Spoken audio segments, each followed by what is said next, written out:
Assalamualaikum warahmatullahi wabarakatuh.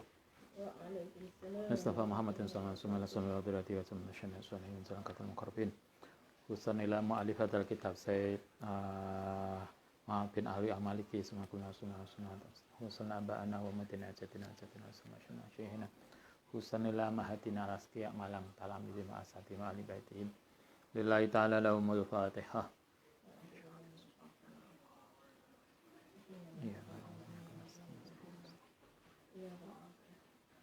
Bismillahirrahmanirrahim. Halaman 152. Yang bawa kitab di rumah atau yang di pondok, halaman 152. Ini kita masih live dari Nganjuk. Bismillahirrahmanirrahim. Al-awhamu al-mukhifatu. Pemahaman-pemahaman, dugaan-dugaan yang menakutkan atau mengkhawatirkan. Bab ini berisi tentang kebiasaan-kebiasaan, pemikiran-pemikiran yang sering terjadi di masyarakat yang oleh Said Maliki dianggap sebagai sebuah pemikiran perilaku yang tidak sesuai dengan syariat sehingga dianggap mengkhawatirkan. Yusobu ngenani anisaa ing perempuan goliban secara umum khasu yakilu, apalagi ketika berkurang, tidak banyak, sedikit opal ilmu-ilmu, wayak siru lan banyak opal jalu kebodohan, wayatahakamu dan menghukumi sopa syaitonu syaitan watat ufu lan menjadi lemah apa asikotu kepercayaan billahi ta'ala Yusubana dikenai bil auhami dengan dugaan-dugaan watah liyati watah hailati lan hayalan watah sarun lan bayangan-bayangan mala maing barang layakunu kang ora ono apa anahu kot kana teman-teman ono.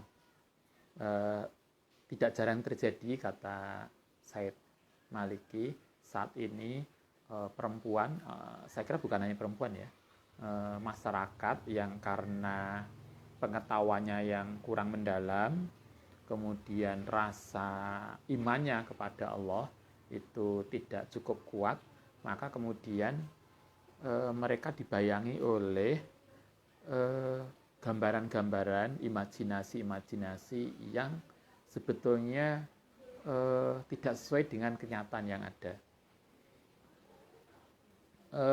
Hadhosa mongko muncul apa ahlamun, mimpi-mimpi, bayangan-bayangan, bilyakdoti ing dalem ketika tidak tidur, wal manamilan tidur. Tarohan ngaliha ing mimpi opal ukulu akal, al maridota yang lagi kurang sehat, akal yang sakit, akal yang tidak bisa secara benar melihat itu, watamilaha lan condongha ing taro ala nufusi ing atase jiwa atau ifati yang lemah, wal adimati lan admiat itu makna awalnya stempel, lan statement gitu ya, al fasidati yang rusak, wa butunil musobati lan perut yang ngenani bitahamulid doroti, kelawan sesuatu yang membahayakan, yang mudoroti, wajui lan rasa lapar, al muhliki yang merusak. Apalagi wes imannya kurang, ilmu agamanya kurang dalam, ditambah dengan konteks masyarakat yang tidak support kepada sesuatu yang benar, maka kemudian melahirkan bayangan-bayangan, mimpi-mimpi yang kemudian menakutkan secara akidah.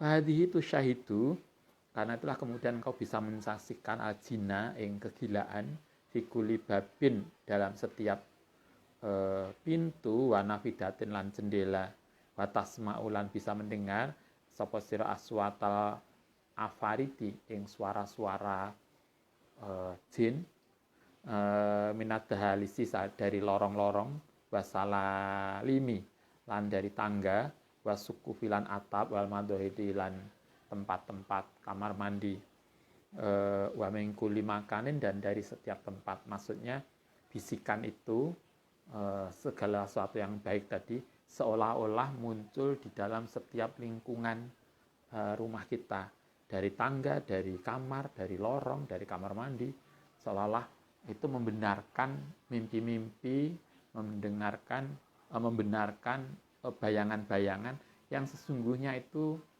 tidak ada dasarnya dalam ajaran agama.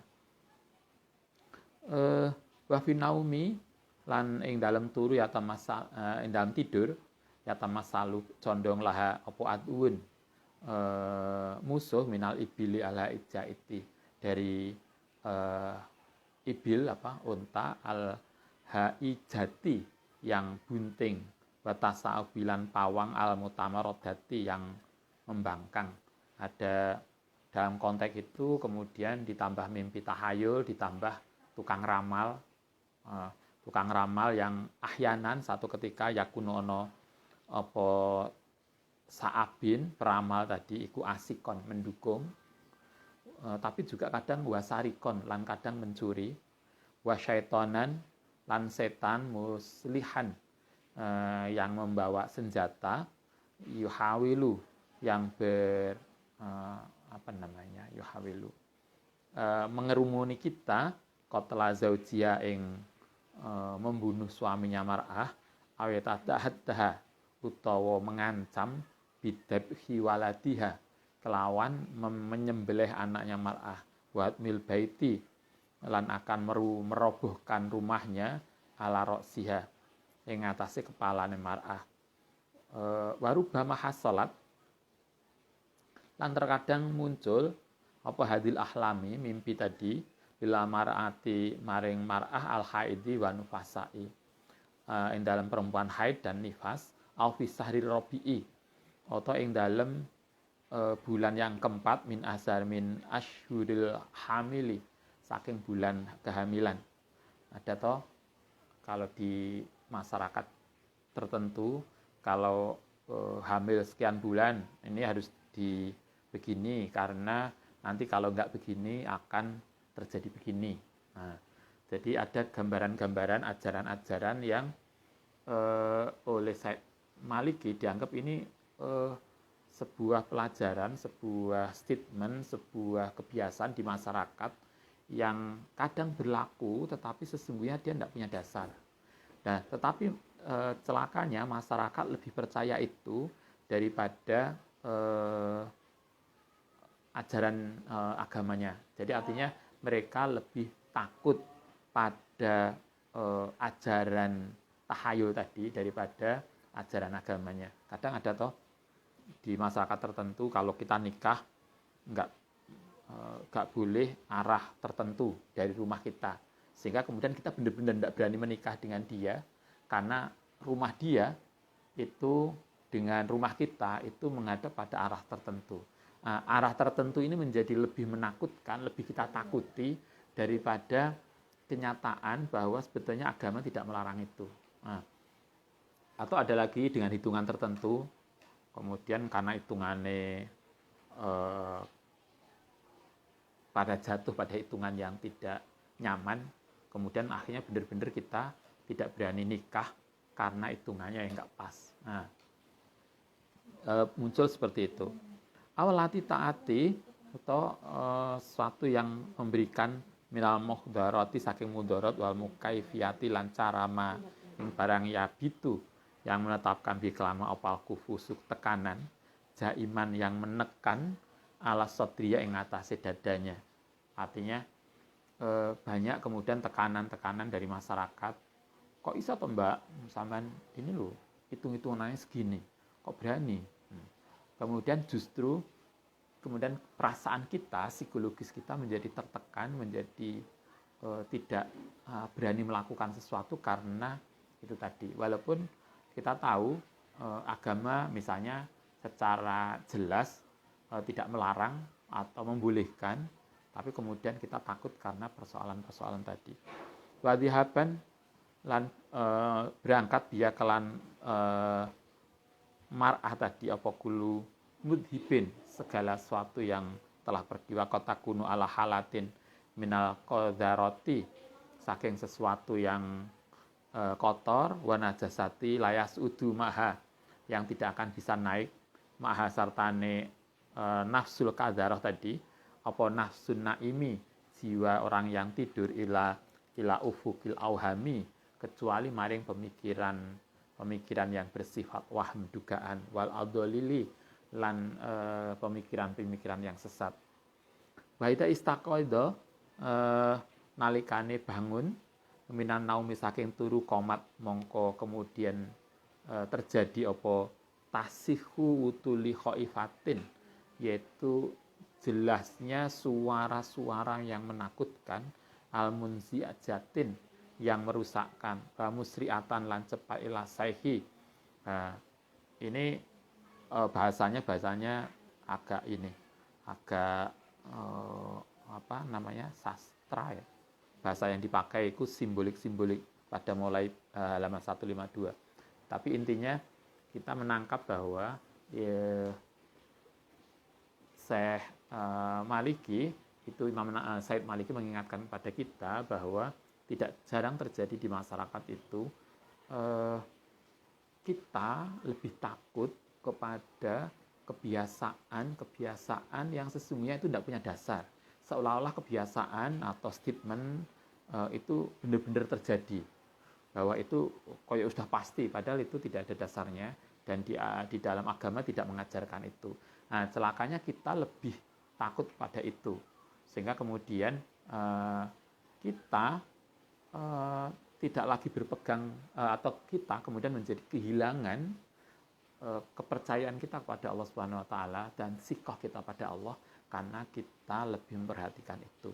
Kalau di sini kemudian digambarkan kita mimpi tertentu, kemudian kita percaya bahwa mimpi itu akan berpengaruh pada kita. Kemudian kita bingung, golek dukun. Nah, ada kalau di Kalau di media, di koran, kadang ada bintang tertentu. Kita biasanya kan punya bintang ya. Bintang golongannya Sagittarius atau Taurus atau apa. Kemudian setiap Ahad hari Minggu biasanya ada ramalan, hari baik ini, hari tidak baik, hitungan yang baik. Akhirnya kan kemudian kita lebih percaya itu daripada sebuah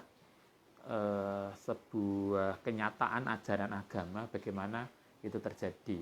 Kita masih ingat kemarin ngaji pagi, pada ngaji pagi itu ada sebuah hadis, suatu ketika Nabi itu bermalam pada suatu tempat, bepergian bersama sahabat, kemudian malamnya itu hujan, kemudian beliau sholat subuh di tempat itu, yang di sholat itu tempat habis kena hujan. Kemudian setelah sholat subuh, Nabi nemui para sahabat, kemudian Nabi mengatakan, tadi malam beliau menerima wahyu dari Allah SWT bahwa malam harinya itu hujan. Dan di dalam setelah hujan itu ada orang yang kemudian tetap menjadi mukmin, tapi kemudian bisa menjadi kafir. Kemudian Nabi mengatakan, siapa yang menjadi kafir karena hujan, dan siapa yang tetap menjadi mukmin setelah hujan. Nabi kemudian menjelaskan pada kita, ketika hujan lebat, kemudian kita meyakini bahwa hujan itu semata karena terjadinya awan dan seterusnya, yang kemudian karena hujan lebat itu karena ini. Kemudian kita lupa Tuhan yang mengatur hujan, maka kata Nabi itu kemudian kita bisa menjadi kufur. Nah, tetapi kalau kita tetap meyakini bahwa walaupun awan itu benar, tapi awan itu hanyalah sebagai sarana yang dipakai oleh Allah. Allah lah yang mengatur. Awan dan perputarannya itu hanyalah wasilah. Nah, maka dia tetap mukmin. Nah, kita diajarkan oleh Nabi dalam konteks kitab ini bahwa kebiasaan-kebiasaan, ramalan-ramalan dan sesuatu itu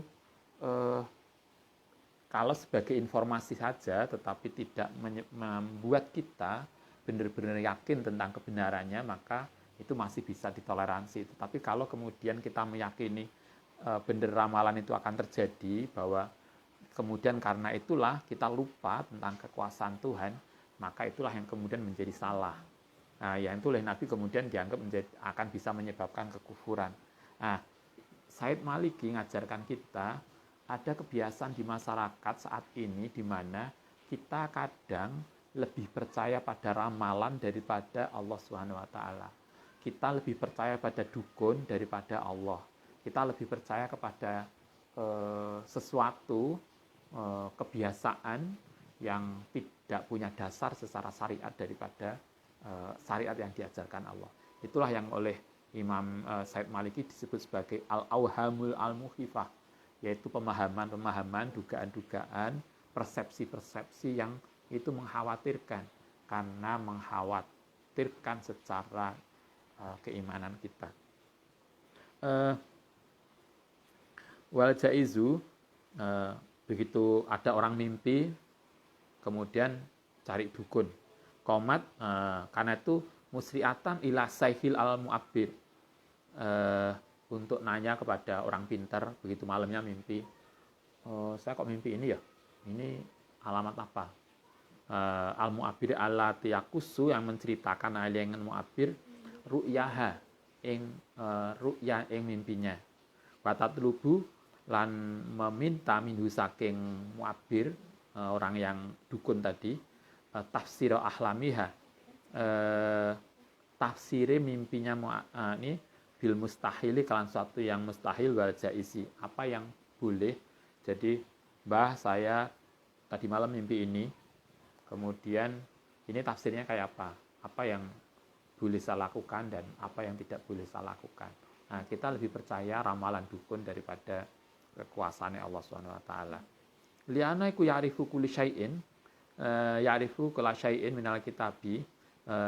Ini tadi ramalannya dukun tadi, kita percaya bahkan lebih meyakinkan perasaan kita daripada ajaran kitab suci. Kita setiap hari baca Quran, tapi seolah-olah kemudian hanya baca aja. Kita justru lebih percaya pada ramalan tadi. Wali anau qasadikul jinni. Padahal ramalan itu adalah orang yang ramal, kan kita tahu, dukun-dukun kan mereka nggak tahu hakikat yang terjadi. Apa yang mereka sampaikan adalah karena biasanya adalah dari jin. Karena itu kalau orang Jawa kan ada toh dukun perewangan, dukun yang ditemani oleh jin, oleh suatu jinnya itu yang membisikkan. Padahal jinnya yang sering terjadi adalah kedustaan. Sodikul jinni, yaitu koncone jin, wal asbahi aruhiani, atau teman-teman ruhani. Kaminhum yaktamidu, sebagian dari mereka yaktamidu berpegangan takbir ru'ya ing takbir mimpi. Wa ma'asyar ilahi al-mu'iri. Karena itulah ada yang di sini dikatakan azri, ziarah sapa ingsun bikum kelan sira ya dawil ahlami, hai orang yang mimpi sapa abatun 4 yan bahanna ahmakuhum, yang akan meramalkan ahkamakum hukummu, nahabal jahalati ing ramalan yang enggak bener. Satu wudas sadiki, yaitu oleh teman, wa ilmu kimiati, lan berdasarkan kimia, kada ilmu nujumi, ing ilmu nujum, wa tasirul manamat, dan tasir mimpi. Artinya sekali lagi kita diajarkan kita harus hati-hati tentang persoalan itu. Yang penting bagaimana kita tidak sampai kemudian persoalan mimpi, persoalan ramalan itu lebih menjadi kita pegangi daripada ajaran agama kita. Said Maliki dalam bab ini mengingatkan itu. Kalau itu yang terjadi, kata Said Nawawi, ini adalah perilaku-perilaku masyarakat yang mengkhawatirkan.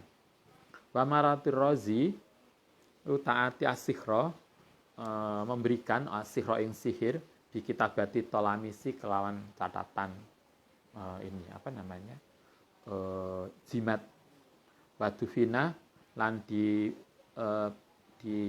wadah idomi, lan menanam tulang al-mukassaratu yang telah dipecah-pecah, dipotong-potong minat dabakhil maring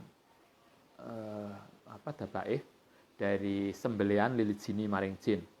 Kita kemudian membuat sesuatu, kalau pengen aman, kemudian kita nanam biasanya potongan tulang, kemudian nanti jinnya biar hilang. Kalau pengen bangunan kita aman, ada kalau dulu kan, kalau kita panen zaman dulu, kemudian kita ngasih apa, yang kemudian kalau kita mempercayai dengan itu, kemudian kita menjadi aman, maka itu yang tidak benar. Wahudutul dami, lan menuliskan darah, waromadi lan abu, menanamkan darah dan abu, ala ulai rijali, ala utai dironi, yang ngatasi tembok, wal turukoti lan jalan. Kalau kita biasanya buang kembang ya, kembang di perempatan, di pertigaan, dengan keyakinan bahwa ini akan membuat aman. Itu yang kayaknya ada sesuatu yang tipis banget antaranya keyakinan kepada Allah dengan keyakinan terhadap selain Allah. Itu yang kita perlu hati-hati.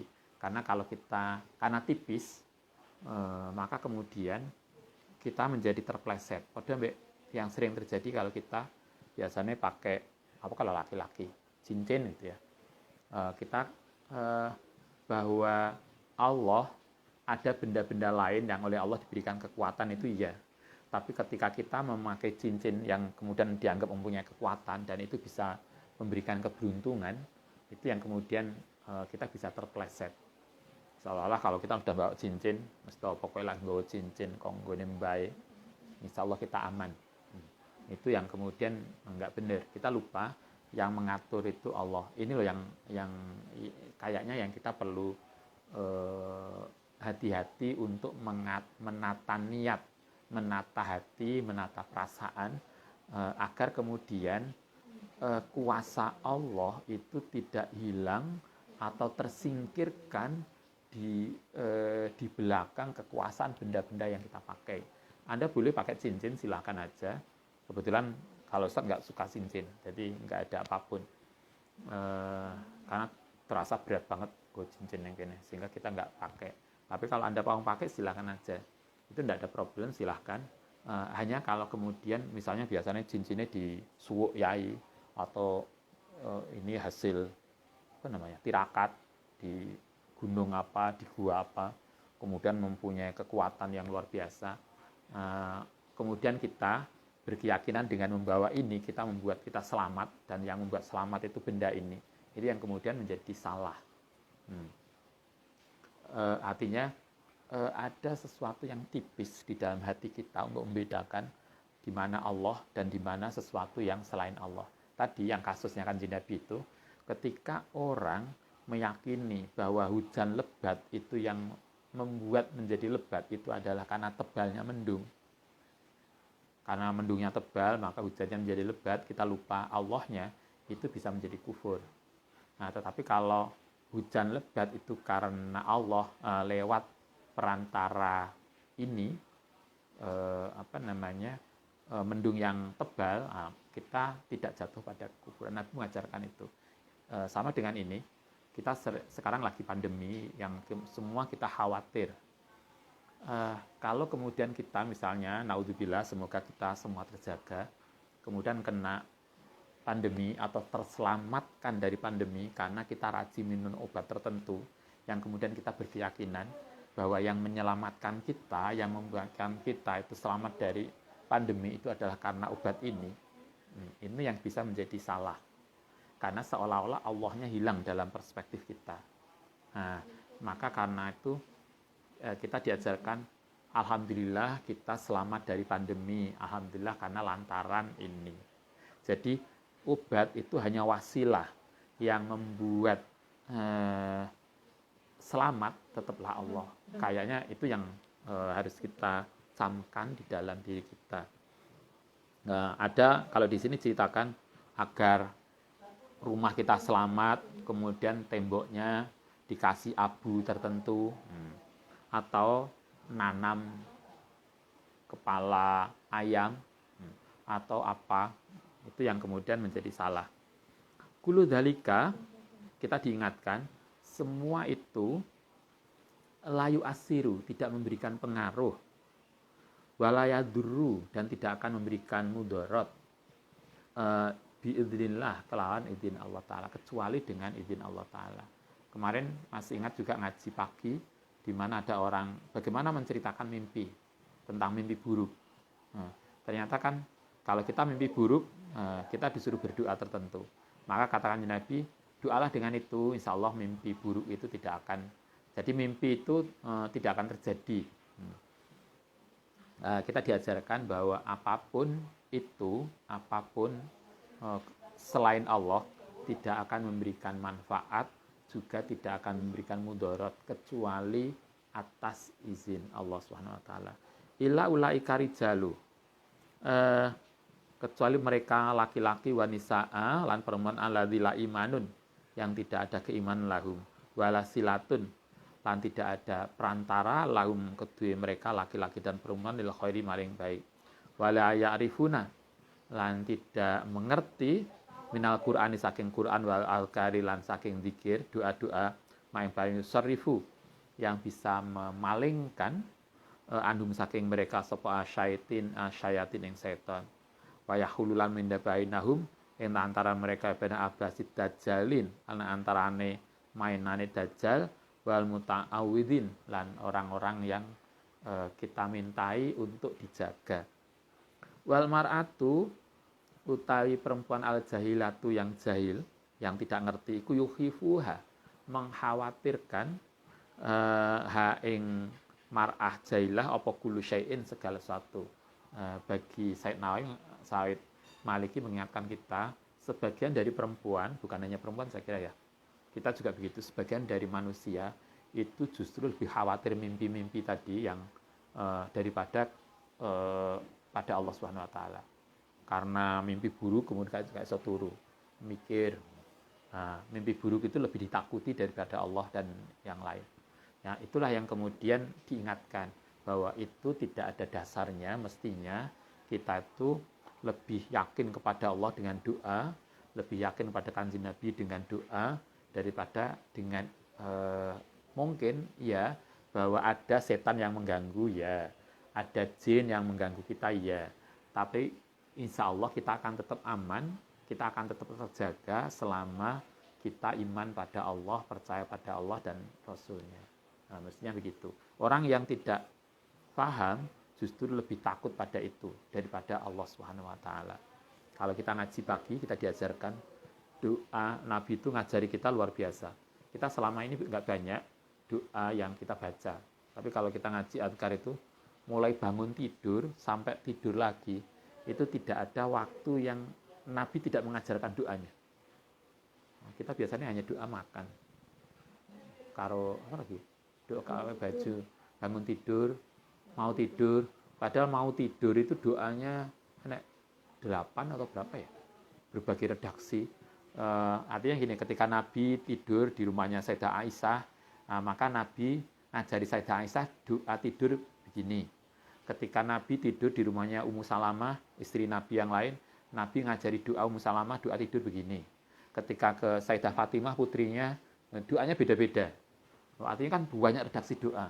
Tapi yang kita ingat cuma satu, Bismillahirrahmanirrahim. Bismikallahumma ahya bismikamut. Padahal itu kan banyak doanya, kan banyak. Artinya Nabi itu luar biasa doanya. Kayaknya kita itu nggak ngerti doa. Padahal kalau kita ngaji azkar, semua riwayat sangat banyak. Doa mulai bangun tidur sampai tidur kembali. Tidak ada tempat, tidak ada waktu, tidak ada perilaku yang tidak ada doanya.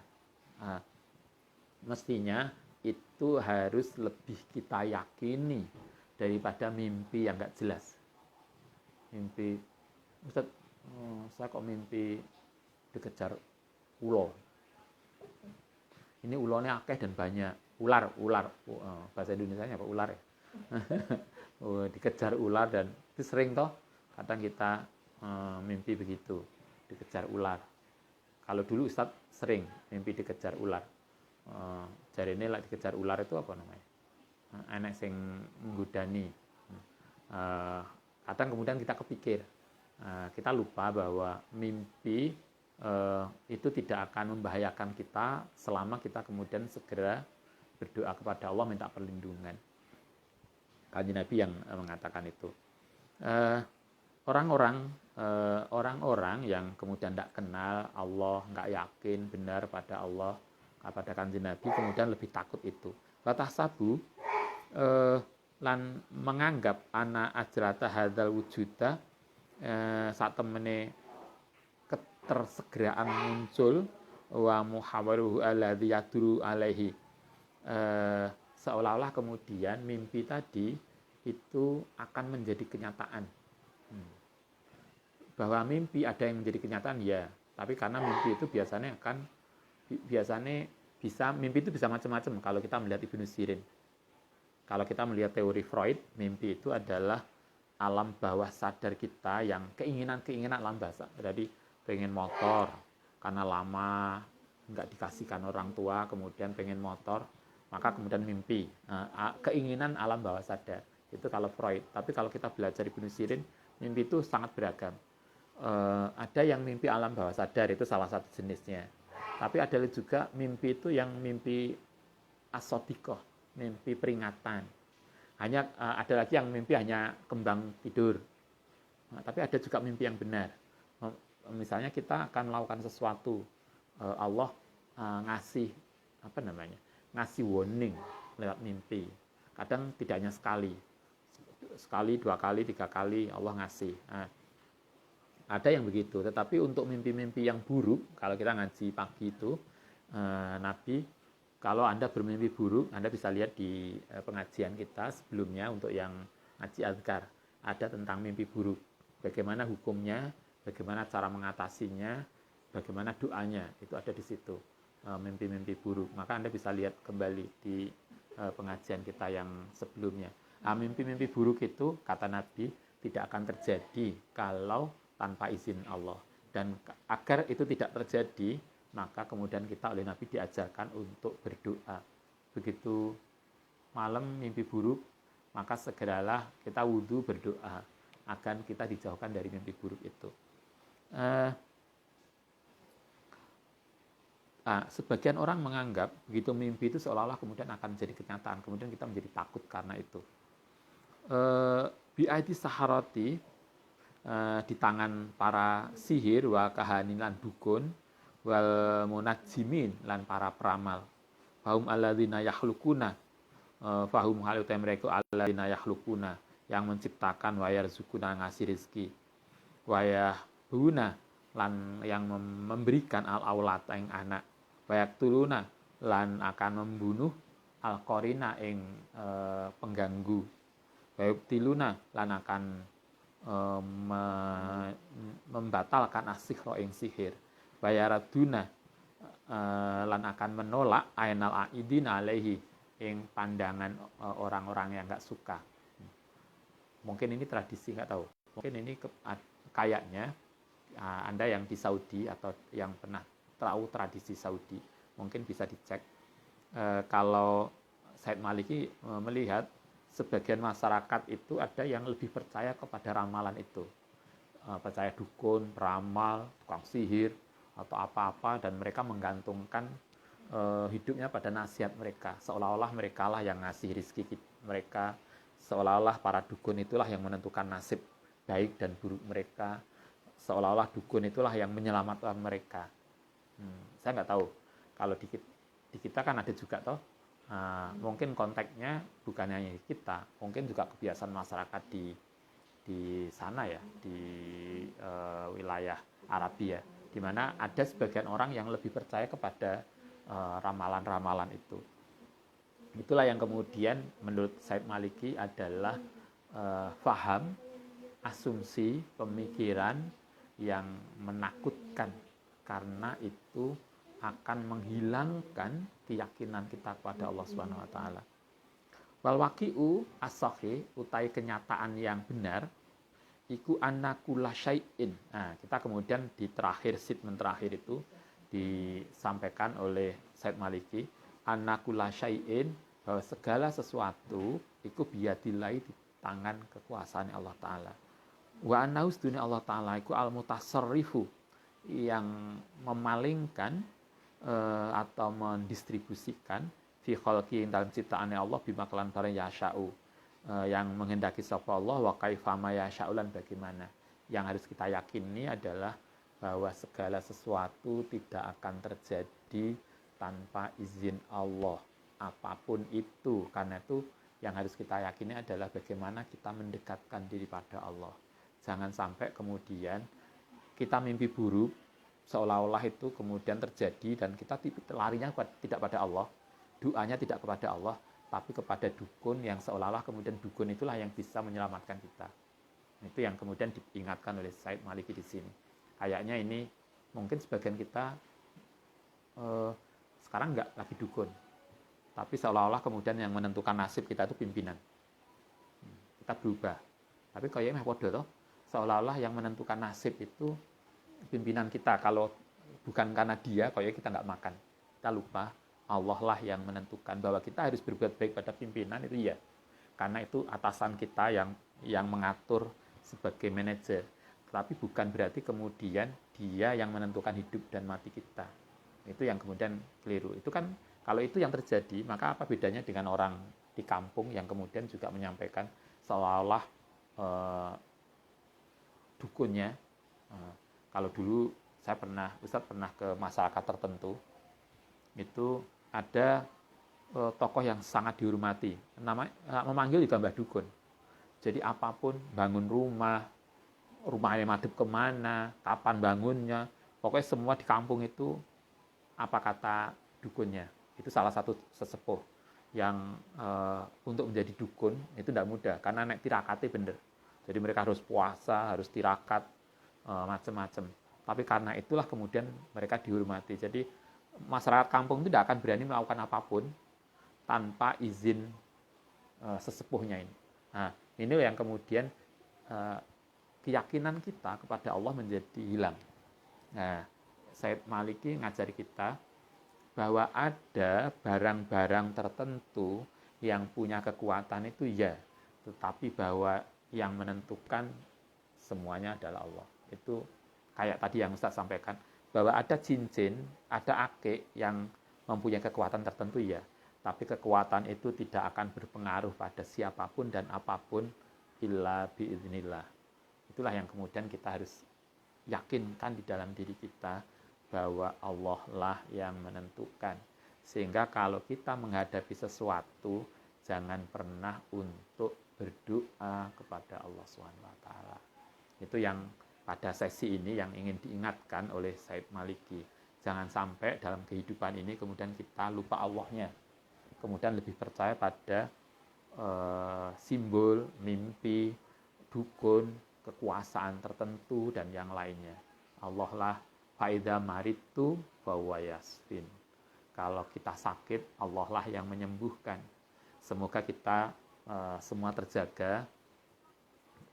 Di musim pandemi ini, marilah kita berdoa semoga semua terjaga.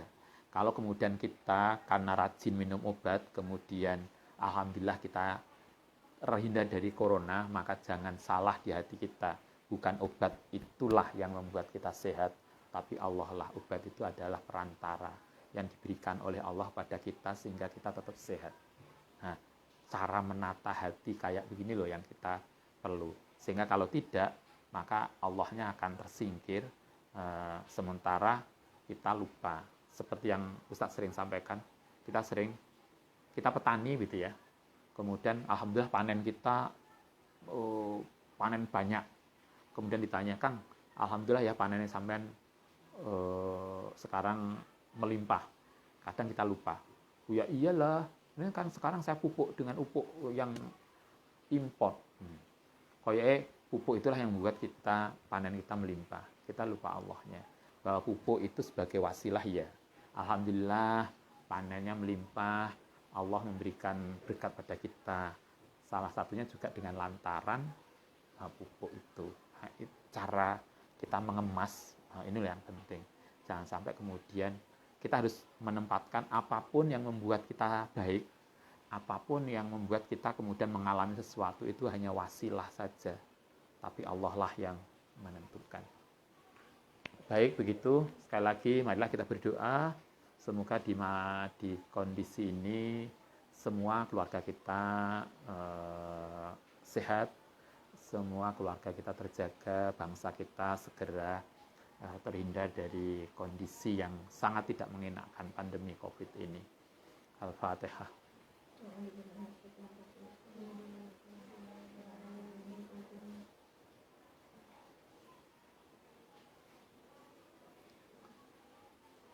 Rabbana wafa'na bima